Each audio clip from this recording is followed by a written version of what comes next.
Ma'am, I said this line is for first-class passengers only. Please move aside. The gate agent's voice was sharp, clipped, practiced. Dr. Maya Brooks didn't flinch. I am flying first class, she replied softly, holding out her passport and ticket. Ms. Price glanced at the boarding pass, then at Maya's face, then back at the ticket again, as if something didn't add up. Sure you are, she muttered. And I'm the Queen of England. Maya didn't respond. The passengers in line shifted uncomfortably. A man with a laptop whispered to his wife, "What's going on?" The gate agent leaned closer, lowering her voice, but not her tone. "Look, ma'am, you can't just print a fake ticket and expect to walk on board. These seats cost more than most people make in a month." Maya tilted her head slightly. And yet here I am. That calm, that perfect, unbothered calm, irritated Ms. Price more than any argument could. She forced a laugh. "All right, let's just check this passport of yours." She snatched it out of Maya's hand and flipped it open with exaggerated care. Nigerian. Figures. Maya's expression didn't change. "I was born in Atlanta," she said simply. Ms. Price smirked. "Right, but you people always have multiple passports, don't you?" The words hung in the air. The man behind Maya blinked, appalled. A few others turned away. Maya took a slow breath. "You might want to be careful with what you say next." "Oh, please," Ms. Price scoffed, waving her off. "I'm just doing my job. We've had incidents with fake documents before."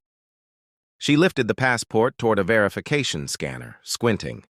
Sometimes the edges glow differently when they're counterfeit. A small red light blinked, indicating authentic. But instead of returning it, Ms. Price placed the passport too close to the lamp's heat.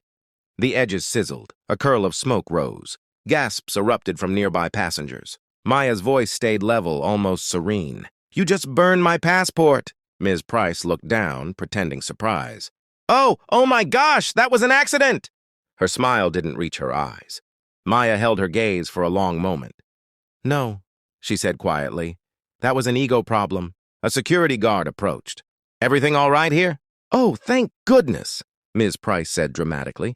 "This woman's being aggressive after I caught her with fake documents." Maya blinked slowly. "Aggressive?" "Yes, sir," Ms. Price continued, louder now for everyone to hear. "She's refusing to cooperate. I think she's trying to sneak into first class." The guard frowned, unsure who to believe. "Ma'am, I'll need you to step aside." Maya didn't move. She reached into her purse, retrieved her phone, and spoke calmly into it. "Yes, it's me. I'll be a few minutes late for takeoff. Tell the board I'll explain why when I arrive." The gate agent crossed her arms. "Oh, so now you're calling your friends?" Maya smiled faintly. "Something like that." 10 minutes later, a man in a gray suit came rushing down the terminal. His ID badge swung from his neck. Airport director. "Where is she?" he demanded. Ms. Price puffed up proudly. "I'm handling it, sir, don't worry." He froze when he saw Maya. "Dr. Brooks!" Every head turned. Ms. Price blinked. "Wait! Doctor who?" The director looked pale.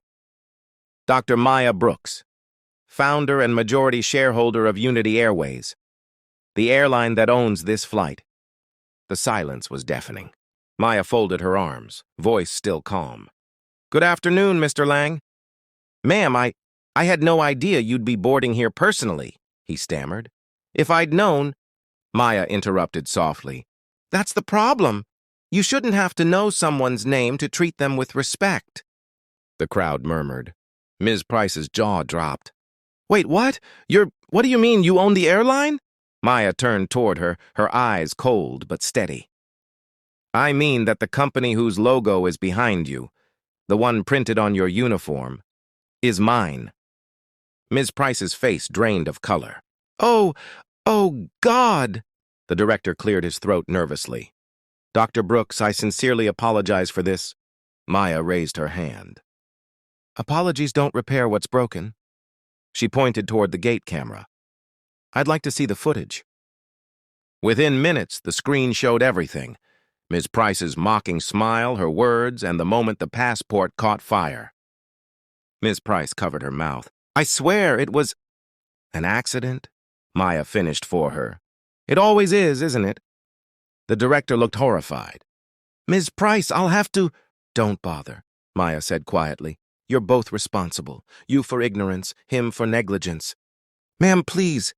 Maya shook her head. Not ma'am, doctor. And this entire terminal now represents Unity Airways. So when your staff acts like this, they speak for me. That won't continue. She turned to the security guard who had stood silently throughout. You've been patient, thank you. What's your name? Officer Daniels, ma'am. Maya smiled. You'll be hearing from corporate soon? In a good way? Then she looked back at Ms. Price. You, on the other hand, might want to update your resume. Ms. Price's lip trembled. Please, I didn't know— That's what you said, Maya replied softly. You never know, you assume, and today that assumption cost you your career. She turned to the director. Effective immediately, suspend her. I'll have my team handle this review. The director nodded quickly. Of course, Dr. Brooks, immediately. Maya picked up her half-burned passport and tucked it neatly into her purse. I'll take my seat now. As she walked down the jet bridge, passengers stepped aside wordlessly. No one said a thing, but the silence was heavy, the kind that changes people. Inside the plane, the cabin crew stood straighter, whispering to one another. The captain himself came to greet her. Dr. Brooks, he said, it's an honor to have you on board. Thank you, Captain, Maya said, smiling slightly. Let's make sure this flight represents who we are, not what they think we are. She sat by the window, folded her hands, and looked out at the runway lights flickering against the evening sky. Her phone buzzed. A text message appeared from her assistant. We reviewed the employee files. That gate agent has had 3 prior complaints, all dismissed by regional management. There's more, a lot more. Maya's calm expression hardened. She typed back, dig deeper. I want every name tied to those dismissals on my desk by morning. She slipped the phone into her purse, leaned back in her seat, and whispered to herself, if they won't clean the system, I will. But what Maya discovered the next morning inside her own airline's files would expose a chain of corruption and cover-ups that went far beyond one gate agent. What do you think Maya found in those files? Comment your thoughts below. The next morning, sunlight poured through the wide glass windows of Unity Airways headquarters, a building Maya Brooks had built with her vision of equality and progress in mind. But as she sat behind her mahogany desk, reviewing the internal report from her assistant, the air in the room grew heavier with every page she turned. 3 complaints against the same gate agent, all buried. 5 discrimination reports against senior staff in 3 different terminals, ignored. And worse, the same director who had stood nervously beside the gate the night before had signed off on every dismissal. Maya exhaled slowly. So this isn't an isolated incident, she murmured. It's a culture. Her assistant, Jordan, stood at the edge of her desk, concern etched across his face. Ma'am, it's deeper than that. The HR division, they've been filtering complaints before they even reach your office. Someone's been protecting these employees. Maya's gaze was steady. Get me the board, now! Within the hour, 12 executives sat around the long oval table in the Unity boardroom. None of them met her eyes directly. The company's slogan, Excellence Without Bias, glowed ironically from the digital banner behind her. Maya placed the report on the table and began, her voice controlled but cutting.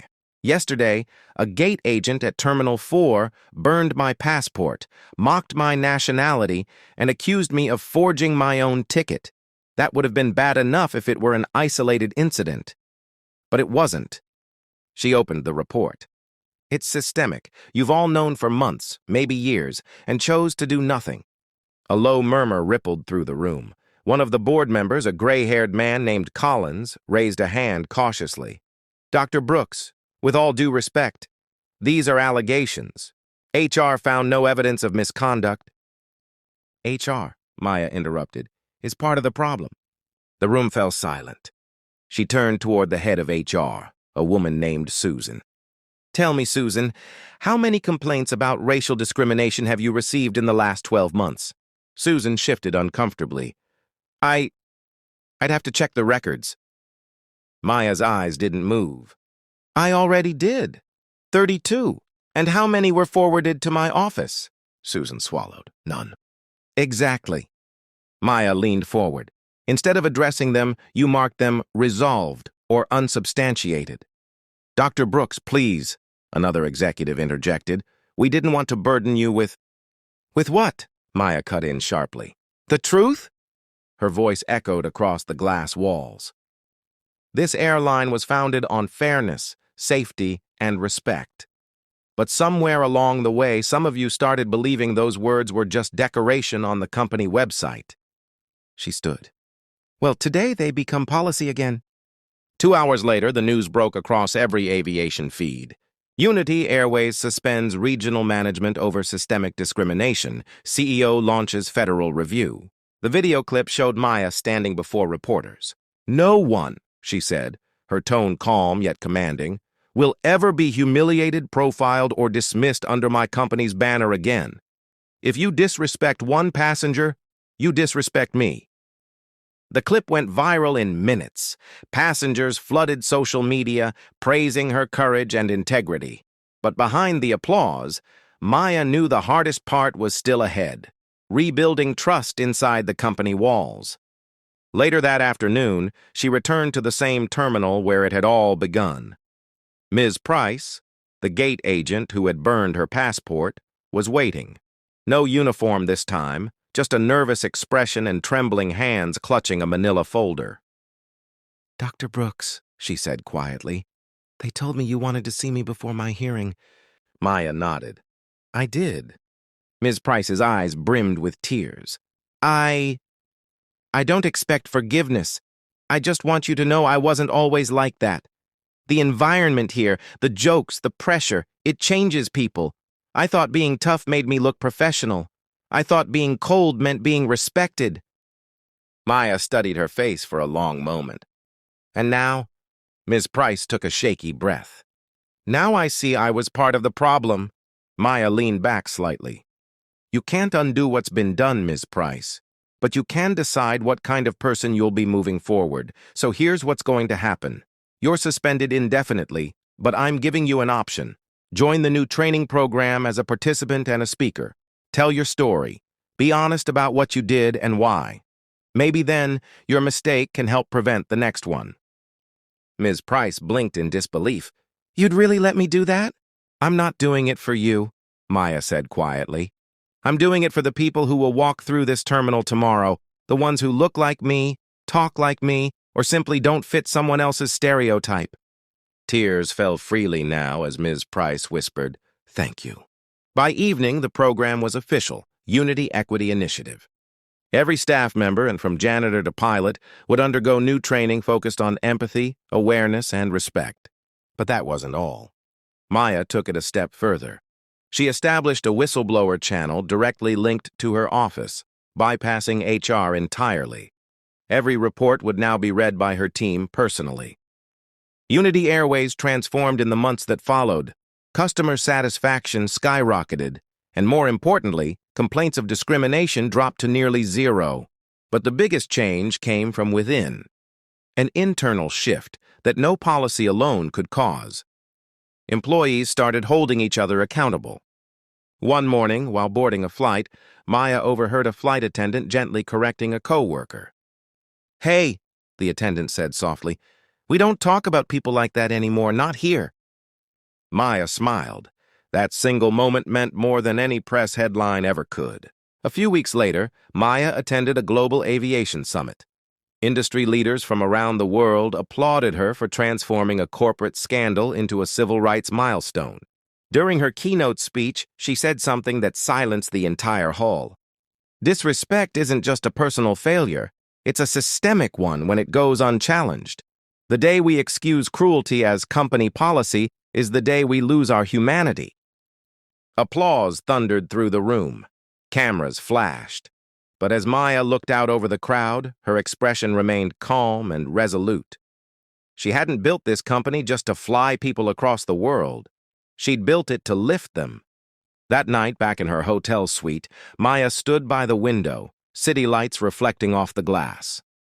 She thought about the burned passport, now framed in her office as a reminder, not of anger, but of accountability. Jordan entered quietly. Dr. Brooks, the board wanted me to thank you. They said unity feels different now, stronger. Maya nodded slowly. Good. Because real strength doesn't come from power. It comes from knowing when to use it and when to rise above it. She turned back toward the window. Sometimes people think humiliation breaks you, but for those who stand tall in grace, it becomes the fire that refines you. Life lesson. No matter how powerful or powerless you feel, integrity is your greatest weapon. When people treat you unjustly, don't match their ignorance. Outshine it. True strength is calm, strategic, and unwavering. Quick question for you.